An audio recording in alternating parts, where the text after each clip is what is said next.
What's your y'all? Welcome back to Right at the Wire. Well, Nina, one of our subscribers, made a really nice suggestion, a really constructive one, and she said, we normally at Right at the Wire we talk about the big stakes days, the big stakes weekends, the big events like the Kentucky Derby, the Breeders' Cup, things like that.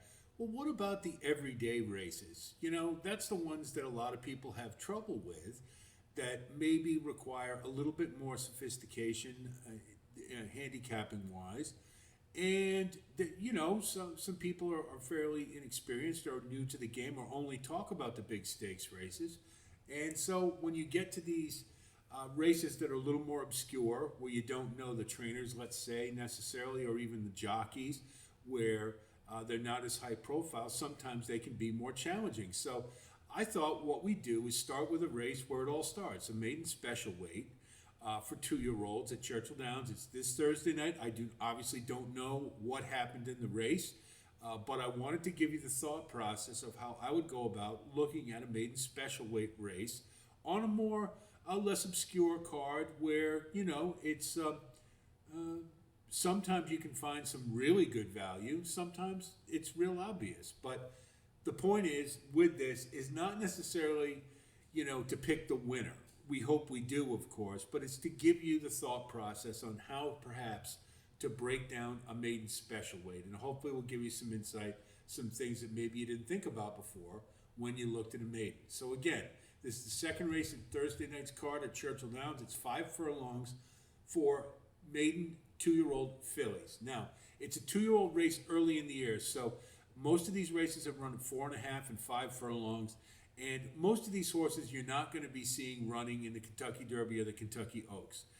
They'll be running at Saratoga and Del Mar. We know this. But it's still a betting opportunity. That's the way to think about it. It doesn't, even if they're not some big-time pedigrees or big-time trainers or whatnot, you still have an opportunity to make some money if you can find some value. And these are the kind of races that a lot of times you can find it if you take out your fine-tooth comb and really dig deep. So we'll start with Nonstop Veno, number 1 for John Ennis. Now, highlighted in red, I like to highlight when I handicap. I use Brisnet, as you can see. You see John Ennis is highlighted in red, his first-time starter percentage, because it's 3%, not very good, out of a 126 horse sample, and the ROI is minus 1.26. Not very good. So he's not known for that. Now I look and I see the pedigree. I see Spun to Run by Hard Spun. He wins. You see over there the sire information at 5% first time. Not a lot to go on there. And you see the factor of the Dam Sire, 9% first time starter wins. A little bit better. But so far, I don't have a lot to get excited about, particularly since Walter Rodriguez is the jockey. No knock on Walter. He's sometimes pretty good, but he's 0 for 13 at the meet at Churchill Downs. And you see the jockey-trainer combination for the last 60 days, only one race, and it was fait accompli. Nothing happened in it. So you couple that with the fact you've got a maiden running on the rail. The rail is a very difficult place for 2-year-old first-time starters, any first-time starter to be, because they've never run before, and a lot of times they don't do well out of the gate. They stumble, they bobble, things like that. They get left behind, and consequently they get pinched, and it's very difficult for them to make up the ground because they're already behind the 8 ball. So the rail is immediately a red flag unless you see what appears to be a really precocious first-time starter. So you keep that in mind. So right now I'm not seeing a whole lot I get excited about, and I look at the work tab and I see a progression to 4 furlongs, which is okay, but I don't see anything really awe-inspiring that tells me that this horse is really geared up and ready to go. And I also know that John Ennis generally gives them the first start as an education. So Nonstop Veno would likely be a pass. Number 2, Cheekwood by Ben Colebrook, pretty good trainer, but first-time starter percentage, 8%, not so great. Maiden special weight, 11%. So it's not his forte. I see this horse is by Mendelssohn, and he wins 12% of the time, first-time starters. Not bad, pretty good. And Rahi is the Dam Sire, and you see he's 8%. What's important is take a look at the Dam stats. 60% 2-year-olds, meaning of her 6 starters, 4 of them won at 2. Only one, or with 1 stakes winner. But none of them, I don't believe, won first time out. So that's a positive. So you've got a pretty good mare there. You see Luan Machado's in the irons, 1 for 30 at Churchill Downs, and I'm not too happy with him because he tends to run like he's still at Turfway, where he's taking horses from behind. That's not going to cut it in a maiden race. Not everything. Luan's not a bad jockey. I don't want to knock him too bad. But I look and I only see 4 works on the tab, and the thing that's most troubling is, you see highlighted in pink there. Incidentally, green is good, yellow is pretty good, pink, cautionary, and red, bad. That's how I do it. So I've highlighted things to give you an idea. I only see 4 works here. I can be a little forgiving about that because it is very early in the racing season for 2-year-olds. Generally, I like to see a horse with like 10 or 12 works going into a first-time start. That means there's some serious intent. They're really trying to get some bottom to the horse and get him ready. But at this level, at this time of year, I'm not going to get that probably. So we'll look here and we see 4 works, and the biggest problem is we see a major gap in the works between the 27th and the 30th of April. That's a really long time to not have a work. You do see the Keeneland work was 49-2, was okay on a wet fast track, but this is a horse who's probably going to need a race, and I can't bet him back based upon that. And you know, again, knowing that Ben Colbert isn't a big time first time starter, and Luan's not having a good meet, I'm going to let Cheekwood go, especially at 8-1. That seems a bit of an underlay. Number 3, She's Mad. First alarm, as you see in pink, the Keeneland September sale only went for $3,000, and the stud fee for Leofric is $5,000. So the breeder lost money on this horse. Not good. Obviously, what that tells you is there's something with the confirmation that prospective buyers really didn't like, and it's a really bad sign. You see it at Saratoga all the time in their throwouts immediately. Maybe not so much when you get a race like this on an ordinary Thursday night at Churchill. But you see Leofric is 6% with first-time starters. Dam Sire's 8%. Always look at the Dam Sire. You can really find some value there because a lot of people overlook it. And every once in a while you can find one that's got a really positive record with 2-year-olds. You do see this dam in particular had 1 starter, 1 as a 2-year-old. Not first time out, but 1. So there's a little bit of precocity here. You see Cirillo Gorostieta. I don't know this trainer terribly well, but he's pretty decent with first-time starters, 10%. And debut maiden special weight, 13%. So that's okay, pretty good. And he's 50% with Agustin Gomez, a jockey I don't know. And you see they got a long shot, 13.55 ROI. And both runners have been 100% in the money. So that's something, especially in a race like this. This may be a horse who's flying under the radar. You look at the work tab and you see 3 furlongs, 3 furlongs, 4 furlongs, but only 3 works. And you see a little bit of a gap there. You want to see them 7 days apart and a nice string of pearls, as Kenny Peck calls them. And you do see 1 work with the gate, which is good to see. But you take it overall on the whole, especially when you see that sale price, not too good. This is one that in the paddock, if I could see something, this horse looks live, you know, or Caitlin Free picks her off and says, I like what I see, maybe I reconsider. But on paper, probably not. So we come to number 4, Engagement. Jason McCutcheon is the trainer, and you see he's over in first-time starters and maiden special weights. He's only 6%, not so great. Declan Cannon not having a very good meet so far. Now, this horse went for $17,000. Omaha Beach's stud fee is $35,000. So again, confirmation issues, more than likely. But Omaha Beach, a very good first-time starter sire, 14%. He was gangbusters when he debuted a couple years ago as a sire. So he's cooled off a little bit. So that's a little something I can think about. Now I look at the work tab. And the connections don't excite me, but we want to be thorough, and we're not going to throw a horse out just on connections. So we look and we see March 8th, 15th, little gap there in the training. You never want to see those gaps. That means there was an interruption in the training. There was some kind of an issue, but you do see 4 works after that. So obviously this had time to recover. And one thing encouraging you see is 3-4 furlong works, 50, 49, 49. So there's some bottom to this horse, and that's important. And especially being by Omaha Beach, now I'm a little excited about this horse.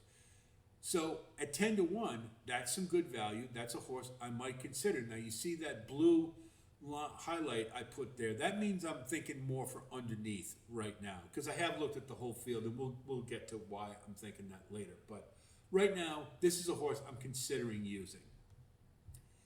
Woodall Pass, you see Edgar Morales not having a very good meet. Chasey Palmier, not very good either. You see the horse went for $3,000 with a stud fee of $1,500, so pedigree isn't much. But you do see this horse has had a race, and Chasey Palmier is 13% with second-time starters. So that's something to think about. Maybe she's a trainer. I believe it's a she. I'm sorry if it's not. But I'm not that familiar with Chasey Palmier. But the horse is maybe just given a first start as an education. So that's something you can think about. Obviously, if the trainer gets better the second time starts, that's likely what happens. You see that with a trainer from years ago, Kieran McLaughlin, was always like, you didn't want his horses in debut, but a second time, that's when you got them, and that's when they really ran. So maybe that kind of trainer. Now, before we look at the race, we want to look at the work tab, because we want to get a feel for how the horse is training. And you see March 5th, 3 furlongs. March 12th, little bit of a gap, not much, for the 21st. And then you see 1, 2, 3, 4 gate works. Not good. 1 or 2, okay. 3, I get a little nervous. When you start seeing more than 4, that's a horse who's got a problem. And so you want to keep that in mind. And this horse ran with blinkers in the last race, so then you really got to wonder, because it didn't help, apparently. You see, so the race on the 30th, 4.5 furlongs, race rating of 112, which is pretty good for maiden races. Generally, you guys have heard me talk about race and class ratings quite a bit for the Derby, but they apply all year long. Race rating of 112, and the class rating was 109. This means Woodall Pass ran at below the race rating, meaning she wasn't as good as generally the class of horse she ran against. And you could tell, look at the running lines, she didn't do any running at all. So I have a little bit of encouragement that Woodall Pass will probably run better, but I don't see enough here, particularly on the tab, to get me real excited. So Woodall Pass, particularly with Edgar Morales in the irons, the second consecutive jockey for this one, probably not a horse I would consider, and I'd probably throw out. Karum's croupier. I see Karum right away, and I know it's Jerry Karum. Jerry Karum is a pretty prominent owner, breeder in Arkansas. But you see the pink line by Jerry Karum's name, that's because this is an Arkansas bred. Running against open company outside of Arkansas, probably not a good prospect. But I'm not done yet. I'm going to take a look. I'll see the went for $6,000. Stud fee was $1,500 for Amazing Destiny. And I look over and I see Amazing Destiny, not great with first-time starters at 6%, but the Dam Sire, 17%. So there might be some precocity here. There's a little bit of something. Problem is, you see the Dam is 0% with 2-year-olds, 4 starters, 1 winner. So not a lot of excitement there. Again, you see Chasey Palmier, not so great with first-time starters. Obviously, she's better with second-time starters, and we know that from the previous horse. So this may just be an education. We see Florent Giroux's going to ride her, though. That's a little something. And we look at the work tab, and this is something I always look for and I love to see. And this is the reason it's highlighted in yellow or gold. 21, the March 21st, 39-2. April 2nd, 38-2. April 9th, 37-2. April 17th, 36-2 out of the gate. Getting better, and then the 25th, 36-1. Now I'd like to see a 4 furlong work in here, but that's progress. And so Karum's croupier at 15-1 is a horse maybe I want to think about. So when you see something like that that shows progress of any kind in a race like this that is frankly pretty mediocre, a 15-1 horse could be a sneaky good one in there, especially when you look and you see the dam sire gets 17%. So there might be a little something in here, and you see the work tab, there's definite progress. So something to keep in mind. So now we come to number 7, Sounds Mischievous. Gerardo Corrales is going to ride for John Hancock. This one's by Audible. Not very good first time out. It's been my experience, generally second time on turf is when you want audibles. More of a 2-turn type of horse, type of sire. And you see that by the average winning distances, 7 furlongs for Audible, 7.5 for Looking at Lucky. So this horse maybe they're thinking about down the line for a 2-turn race. So this may be just a starting off point. You look at the work tab and you see only 5 works, which is okay. But the one thing I really like is you see on the 19th and the 1st, 2 4 furlong works, and the last one 47-2, second out of 55 out of the gate.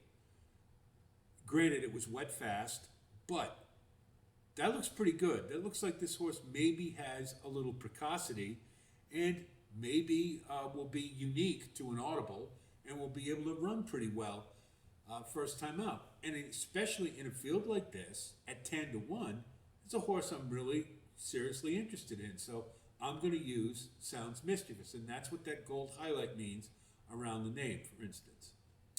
So now we come to Gano Ranch, the favorite, obviously, at 8-5 on the morning line. Why? Wesley Ward's the trainer. Highlighted in green, great with 2-year-olds.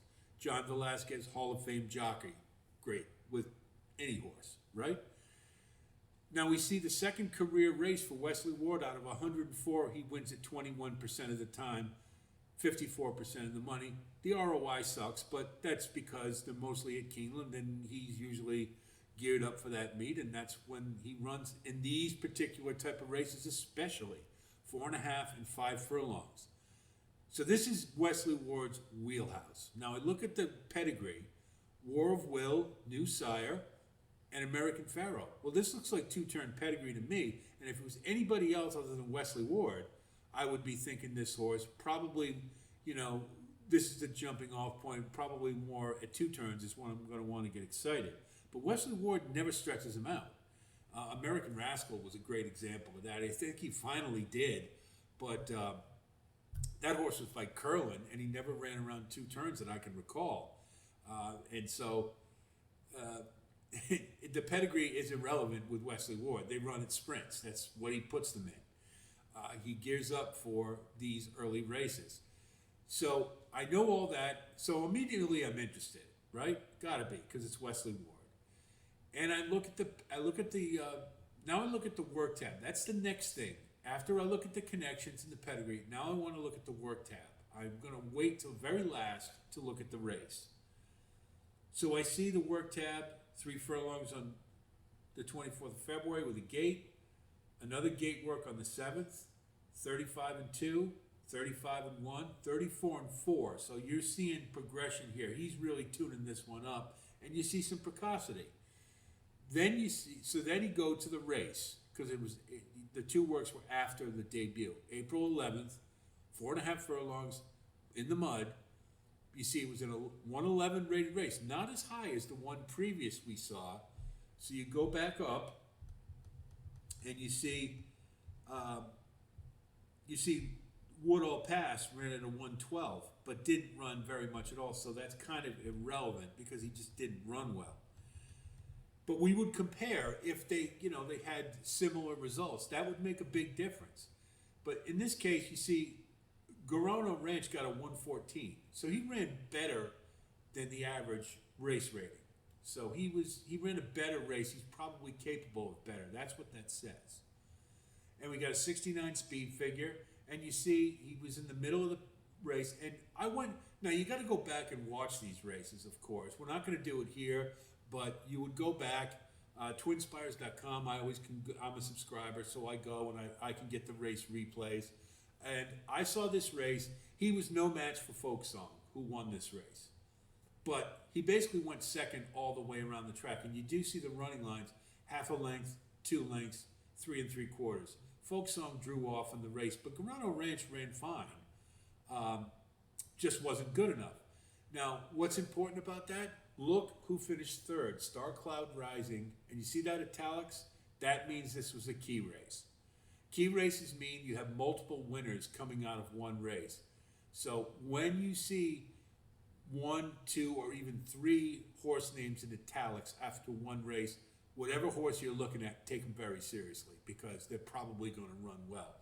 Key races are a great way to determine capability and find some really good value. So I'm really interested now in Gano Ranch. I'm not liking the price, but it's a pretty good bet that second start, this one's going to run. Now I go back and look at the 2 works after the race. And I see on April 26th, ran 52-2, not so great, but it was on the turf with dogs, so they had him to the outside on yielding turf. So that's almost a throwout for our purposes here because this is on dirt. So now we look at the next work, 47-3, 8th out of 52 at Keeneland. Pretty good. So I think it's a really good bet. This horse is going to run a good race, and I would pick Gano Ranch as my win candidate, and I'm definitely going to use. So now we come to number 9, Ojos, locos, which means crazy eyes for the uninitiated. Trained by Cirillo Gorostieta, who we saw earlier. And we see he's an okay trainer with maidens. You got Luis Saez aboard, so immediately I'm paying attention because that's a high-profile jockey.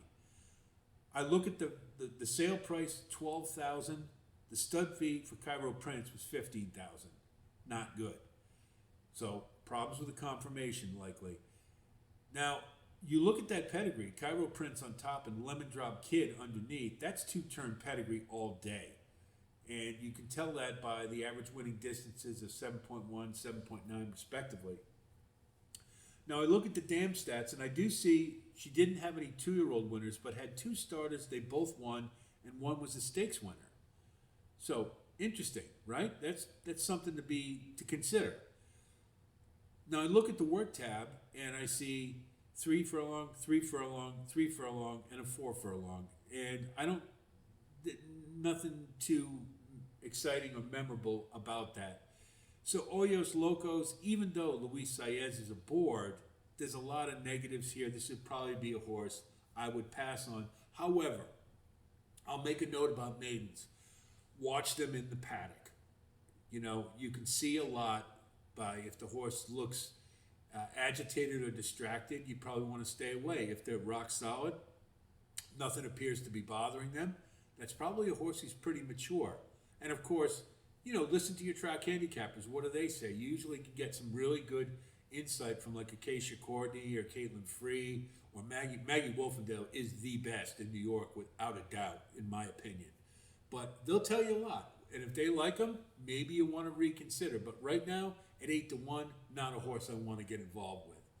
So our final horse is Sham, number 10. Now this is an interesting horse to think about. Trained by John Ennis. Now he has the one horse, and you know he's not very good with first-time starters. But look at second time, he's at 14%. So obviously he lets them get an education in the first start, and the second start is when you see some progress. Sophie Doyle in the irons, she was for the debut, so that's always positive.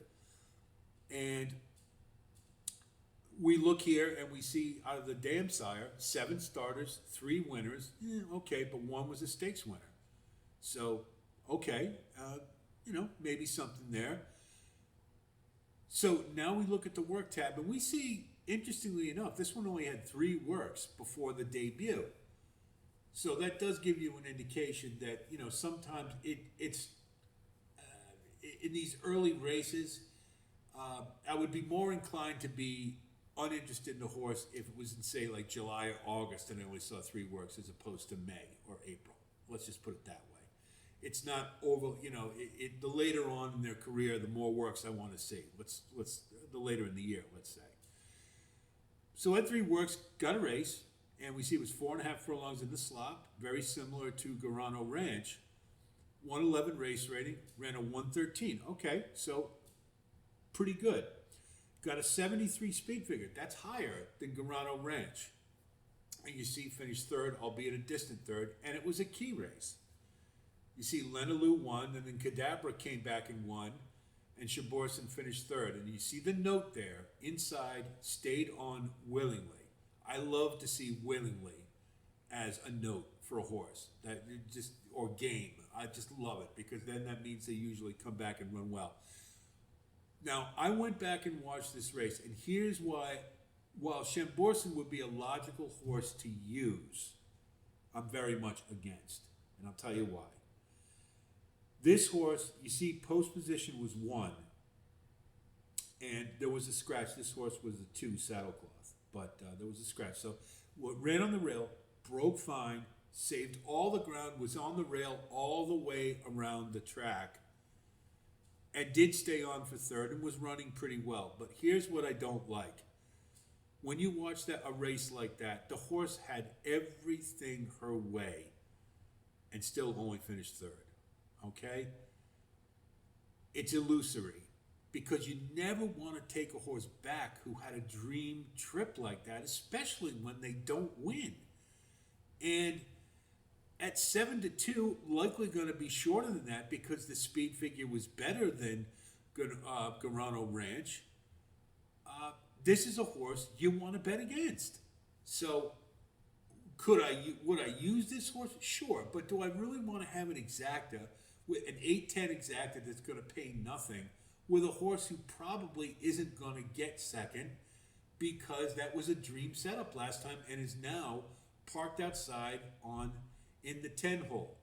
There are signs this horse may get better, because John Ennis, again, 2nd start, is pretty good. But, it wasn't enough for me to get really excited about.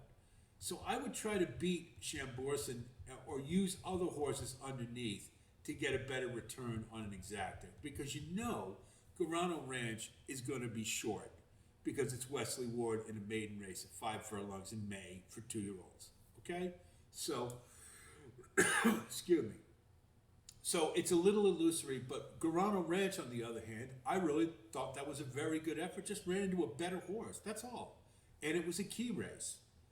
So I'm much more encouraged by Gano Ranch's effort than I am Borson. So Gano Ranch would be my pick to win.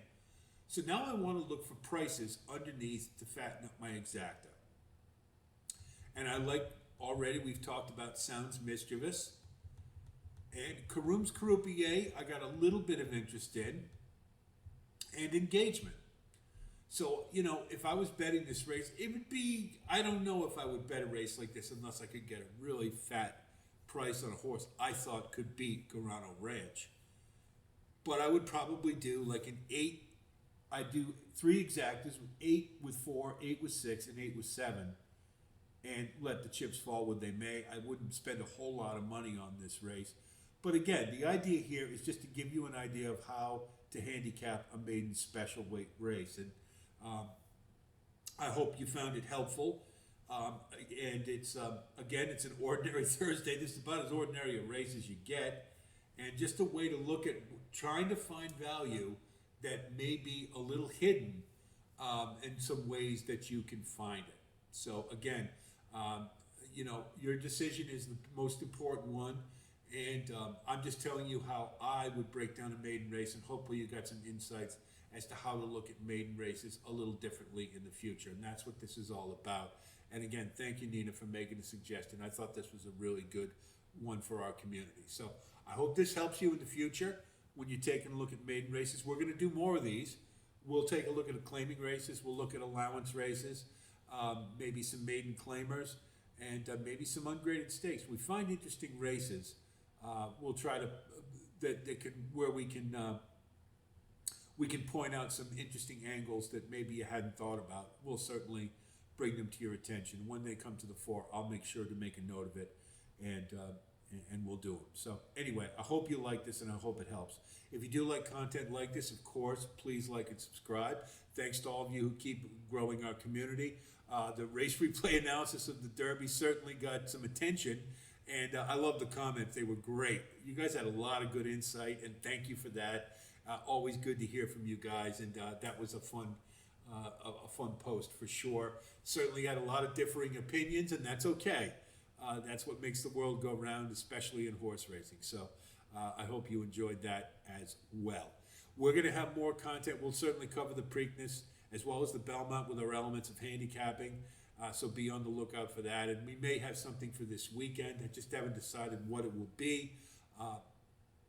But be on the lookout for more content, certainly from Right at the Wire. We'll have that for you. So that's it from here. I'll talk to you soon. And until then, be well.